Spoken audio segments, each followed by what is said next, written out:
Bismillahirrahmanirrahim. Assalamualaikum warahmatullahi wabarakatuh. Waalaikumsalam warahmatullahi wabarakatuh. Alhamdulillahi rabbil alamin. Wa sallallahu ala khairi khalqihi ajma'in, Muhammadin wa alihi at-tayyibin at-tahirin. Allahumma salli ala Muhammadin wa ali Muhammad.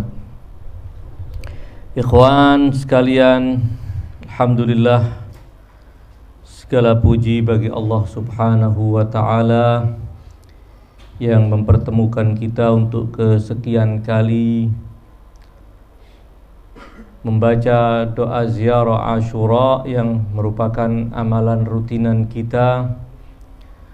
Semoga bacaan kita dan ziarah kita diterima oleh Allah Subhanahu wa ta'ala, dan kita diberikan apa yang kita minta dalam doa ziarah tersebut, agar Allah meneguhkan kaki kita di atas wilayah Ahlul Bait, mengokohkan keimanan kita kepada wilayah Ahlul Bait, dan kelak kita akan mendapatkan syafaat dari Ahlul Bait.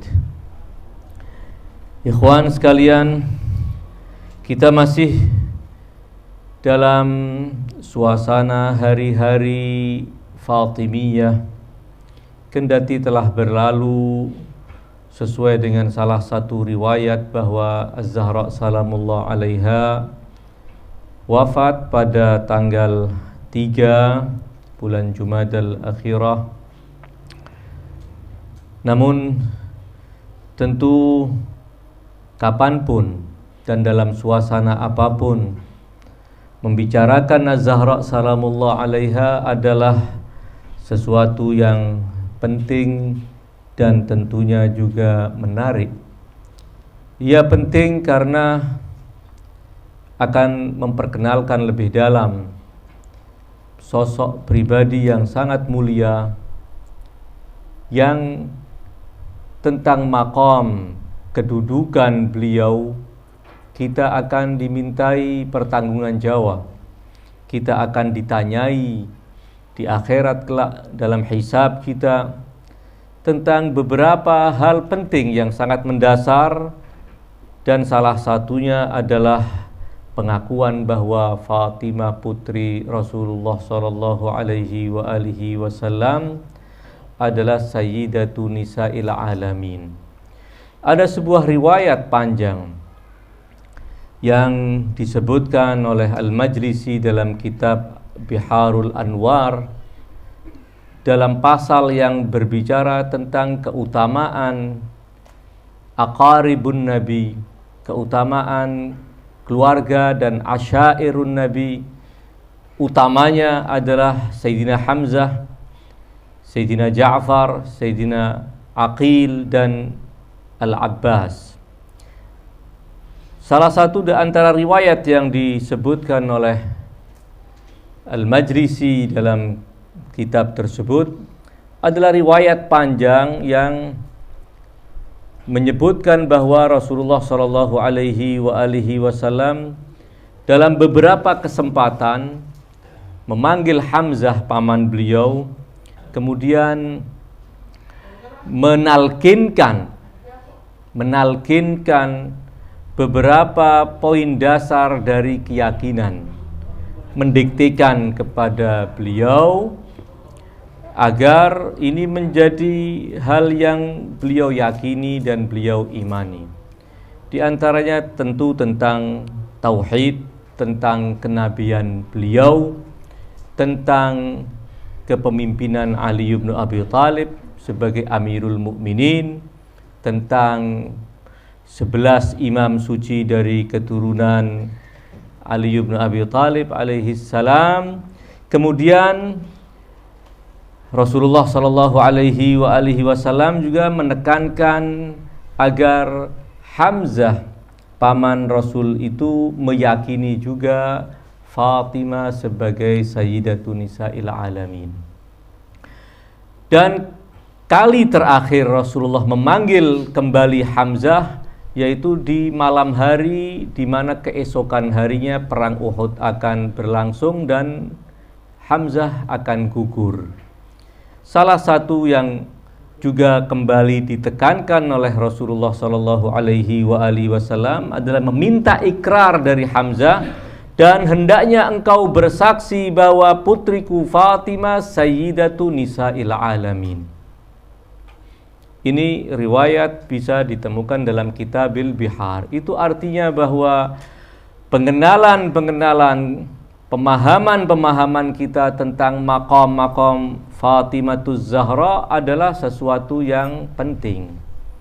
Semakin kita mengenal beliau, semakin kita akan mendapatkan maqam yang mulia pula di akhirat kelak, karena kita telah membangun kesudahan kita di akhirat sejak kita di dunia melalui keyakinan-keyakinan yang benar tentang ketuhanan, tentang kenabian, kerasulan, tentang wilayah, dan tentang kedudukan istimewa Az-Zahra salamullah alaihim ajma'in. Pembicaraan tentang Zahra tentunya juga indah dan sangat menarik karena kita berbicara tentang manusia suci yang diagungkan oleh Allah. Manusia suci yang Allah ciptakan untuk menjadi teladan bagi umat manusia, untuk menjadi contoh indah bagi nilai-nilai kebenaran yang telah Allah firmankan kepada nabinya. Karenanya kapanpun kita berbicara tentang Az-Zahra salamullah alaiha adalah sangat relevan.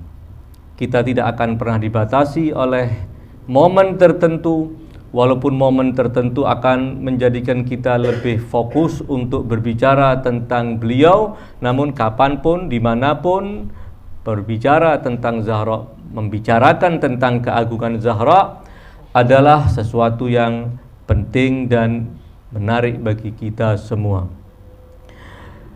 Karena posisi Zahra yang sangat istimewa, Allah pun kemudian menurunkan banyak ayat suci Al-Quran yang menjelaskan tentang maqam beliau. Tentu bersama dengan Ahlul Kisah dan Ahlul Bait, para imam suci Ahlul Bait dari keturunan Az-Zahra salamullah alaiha. Berbicara tentang keagungan, tentang posisi, tentang maqam mereka, ayat-ayat telah Allah subhanahu wa ta'ala turunkan.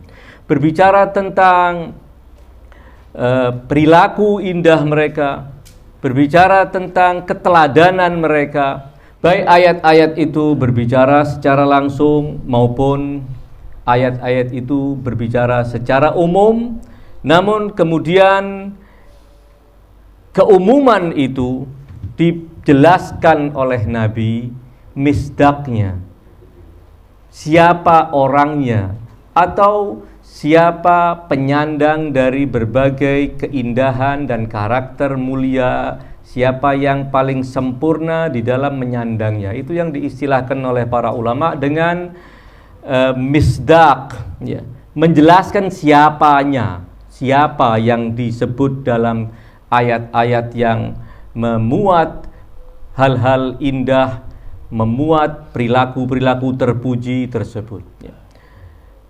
Kendati ayatnya berbicara secara umum, boleh jadi dia diterapkan untuk siapapun yang menyandang kriteria yang disebutkan dalam ayat-ayat itu. Namun person paling sempurna yang menyandang apa yang difirmankan oleh Allah dalam ayat-ayat itu tentunya adalah Ahlul Bait. Kita menemukan banyak ayat-ayat suci Al-Quran yang konteks pembicaraannya sifatnya umum. Namun kemudian Nabi SAW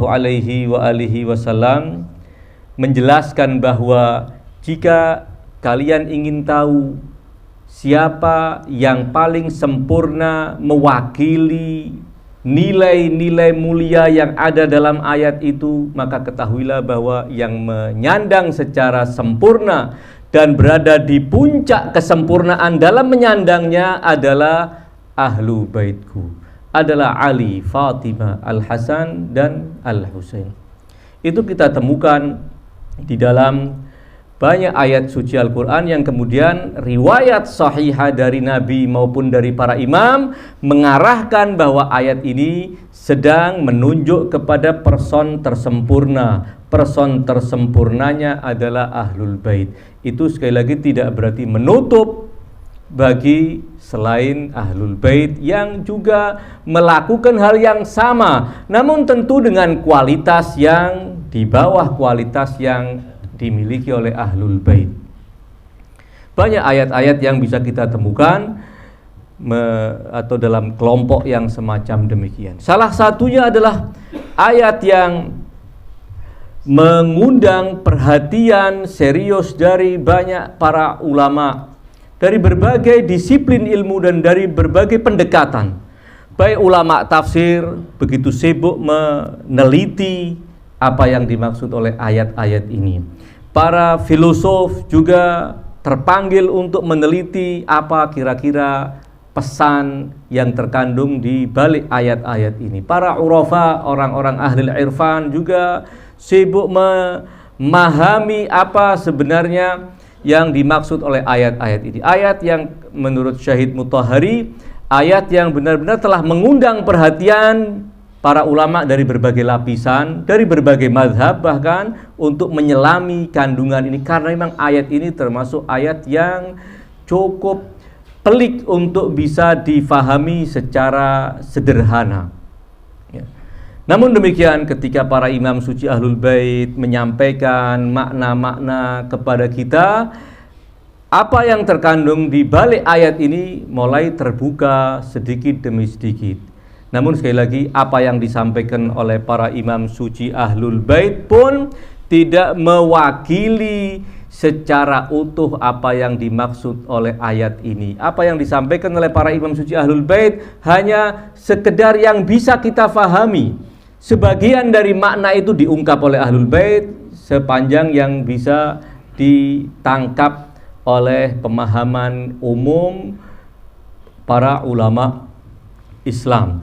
Alaihal ayat itu adalah ayat ke-36 dari surat An-Nur hingga ayat ke-46. Namun tentu tidak akan kita bahas secara keseluruhan ayat-ayat itu. Namun ada poin yang nanti akan kita berhenti lebih lama untuk memahami apa yang dimaksud oleh ayat tersebut. Ini yang pertama. Yang kedua yang ingin saya sampaikan sebagai muqaddimah sebelum kita masuk kepada usaha kita merenungkan ayat ini, tentu perenungan bukan perenungan kosong yang dilakukan oleh kita yang tidak memiliki apa-apa kecuali secuil dari pengetahuan, itu pun juga penuh dengan cacat dan kekurangan. Artinya renungan yang disampaikan oleh para ulama yang kita berusaha memahami renungan mereka. Wailah kita bukan termasuk yang punya kemampuan atau punya kelayakan untuk merenung-renungkan sendiri ayat-ayat ini. Akhirnya ayatnya kemana, renungan kita kemana, tidak ketemu nanti. Kita bukan orang yang mungkin punya kelayakan untuk ini. Dan itu bukan, sekali lagi, bukan tawadhu dan bukan mengapes-ngapeskan diri, tidak. Ya. Ini bukan dalam rangka mengkerdilkan diri kita, tidak. Memang kenyataannya kerdil, mau diapakan, kan begitu problemnya. Kenyataannya demikian. Alaihal, muqaddimah kedua yang ingin saya sampaikan adalah bahwa ayat-ayat suci Al-Quran, baik yang berbicara langsung tentang Ahlul Bait maupun yang berbicara secara umum, ketika menyampaikan nilai-nilai positif, nilai-nilai luhur, nilai-nilai yang disukai dan dicintai Allah, nilai-nilai yang Allah menginginkan kita menyandangnya, kemudian menjelaskan siapa penyandangnya, orang-orang yang telah mencapai makom-makom itu. Setelah Allah menyebutkan, katakan ketika Allah berbicara tentang orang-orang mukmin, Ketika Allah menjelaskan apa itu keimanan, apa dan siapa orang mukmin, ketika Allah berbicara menjelaskan apa itu ketakwaan, siapa orang yang bertakwa, ketika Allah menjelaskan nilai-nilai semacam demikian yang sifatnya tentunya indah dan harus kita sandang, Allah pasti menjelaskan setelahnya atau sebelumnya nilai-nilai negatif, kekufuran dan siapa itu orang kafir, kefasikan dan siapa itu orang fasik, kemunafikan dan siapa itu orang-orang munafik. Ini selalu disebutkan. Demikian juga nasib yang Allah telah siapkan, pahala yang telah Allah sediakan bagi kelompok pertama, orang-orang mukmin, orang-orang bertakwa, orang-orang saleh, orang-orang muhsinun dan lain sebagainya. Setelah menjelaskan kesudahan mereka, bagaimana Allah menyiapkan untuk mereka, Allah juga menjelaskan kesudahan orang-orang kafir, bagaimana Allah akan memperlakukan mereka, bagaimana Allah telah menyiapkan siksaan dan murkanya untuk mereka. Ini semua sering kita temukan di dalam ayat-ayat Al-Quran ketika berbicara tentang kelompok mukmin, kemudian disebutkan juga kelompok kafir. Ini tentunya salah satu hikmah atau pesan yang bisa ditangkap oleh para ulama adalah bahwa dengan sekedar seorang memahami nilai-nilai indah, keimanan dan lain sebagainya, itu belum cukup kalau dia tidak mengetahui lawannya. Dia harus juga mengetahui lawannya. Karena kalau sekedar diajarkan yang ma'ruf, inilah yang ma'ruf, inilah yang harus kalian lakukan, namun yang mungkar tidak dijelaskan bahwa ini kemungkaran, ini jangan dilakukan, boleh jadi dia tidak akan bisa menghindarkan dirinya dari kemungkaran, kemudian dia terjang karena tanda-tanda kemungkaran itu tidak jelas bagi dia. Itu diantara salah satu hikmah dan rahasia kenapa Allah selalu menggandengkan yang demikian, agar kita tahu dua-duanya. Dan setelah itu tentu kita agar memikirkan, apabila kalian memilih jalan pertama, jalan itu adalah jalan yang indah dan jalan itu adalah berkesudahan kepada keridhaan Allah yang akan membawa kepada kebahagiaan hamba di dunia maupun di akhirat. Adapun apabila hamba memilih jalan yang kedua, adalah jalan yang hina dan jalan yang akan membawakan kehinaan, jalan yang akan membawa kesengsaraan di dunia maupun di akhirat. Kemudian Allah juga sebutkan contoh-contoh dari mereka yang telah mengalami kebinasaan dan kehinaan di dunia maupun di akhirat. Ini dua pengantar ingin saya sampaikan sebelum kita kemudian akan masuk kepada renungan tentang ayat-ayat pada surat An-Nur.